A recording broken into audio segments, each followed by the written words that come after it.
Welcome to The Journey. Today, we're talking about how to use Instagram for your business. Let's jump in.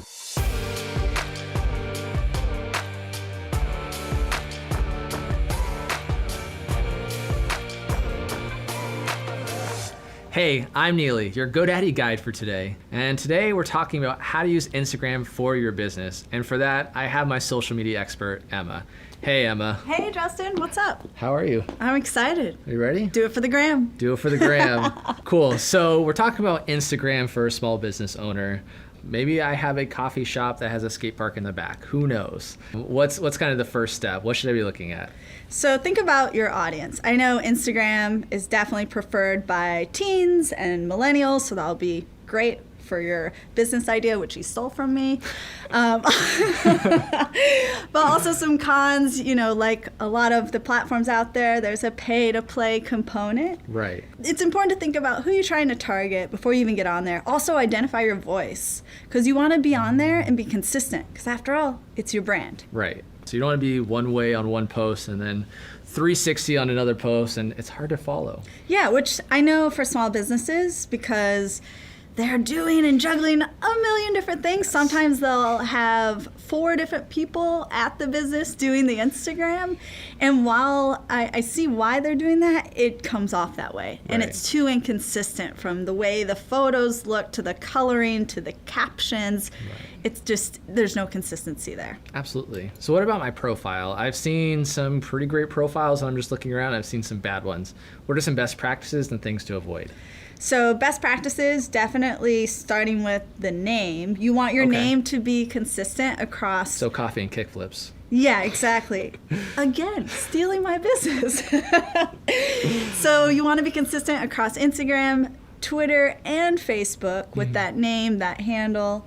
Also, when it comes to your photo, I'm sure, because it's a visual platform, there's so many ideas you want to put up there. Also, stay consistent across the platforms. And don't forget your description. What should I really put in my description? Should I just say, cool, come buy coffee at my shop, or what should I do? Just give me essentially your elevator pitch. What makes you unique? Also, feel free to just, in a way, kind of brag. Like, what makes you cool? All right, so Instagram has posts and it has stories. Can you talk to us about some of the things that we should look out for when we're doing a post versus a story? Yeah, so there's a lot to say about posting on Instagram. And one thing that I like to remind small business owners is that it's important to come off authentic, consistent, but also professional. Okay, so it's like a balance. Those are the ingredients. The one good thing with Instagram is that although it's a highly visual platform, you don't have to hire a photographer. And give us a sense of that behind the scenes. Who works there? The outside, the inside of your business. I love that, because you can really get a sense of, I'm already there. But you're not. You're maybe on the go or chilling at home on your couch. But you could feel like you're already at that business. I've got a great idea. Should we do behind the scenes? Let's do it behind the scenes. All right. Wait, right now? Right now. Absolutely. All right. So this is really going to bring to life what we're doing. We'll see if this makes the cut. Okay, cool. On my ability. Yeah. So we got the behind the scenes here, all the crew. Say hi. Please document this and then perfect height. Let's. Oh, come on, man. All right. Diving back in. So, line. Back to what we're actually talking about. You're on Instagram. Right. Great. Literally all day. Now what? You want to be active, proactive. So as a business, it's really important that you're paying attention to when a customer or potential customer comments on your post. Let them know you heard. Like their comment, respond back. Also, if they're tagging your business or mentioning, acknowledge that as well. And that can help with customer retention. I mentioned a business that I was at, and I was traveling and doing my own thing on the road. And I just mentioned them because they had this amazing soy latte, and I was stoked on it. Sure enough, they respond back with this genuine message of thanks for my business. And even though I preach about this all the time and educate business owners on doing this, and it happened to me, I felt truly valuable, and it made my day. So I'm more likely to go back and do business with them. Yeah, I love it, right? we have an easy way just to actually talk to people. Like if you go up to a random stranger and say hi, they're like, wait, what are you doing? Yeah. But on Instagram, it's just the norm. Or if you call me, don't call me. Who calls? Who calls people? It's 2019. So cool. So give us the lowdown on just Instagram search. Yeah, so Instagram search is really helpful if you're looking to, for example, grow your following. You want to look for a target audience of your own.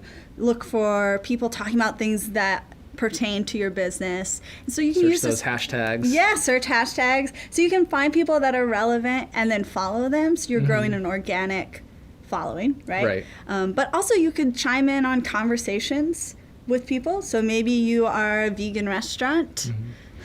Let me know, I'll be there.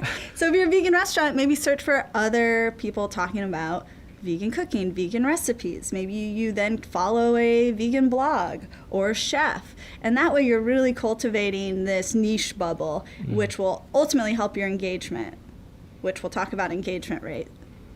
I mean, you brought it up, please. Without further ado. So engagement rate is really important because you want to make sure you're measuring your success on there. Absolutely. So engagement rate is your ROI. Okay. So you hear me say the word a lot, but what it actually is, it's some math. Are you ready? No. What was your best subject in school? Not math. Not math. Okay. So it's really simple. Engagement rate is the number of likes divided by your followers times 100.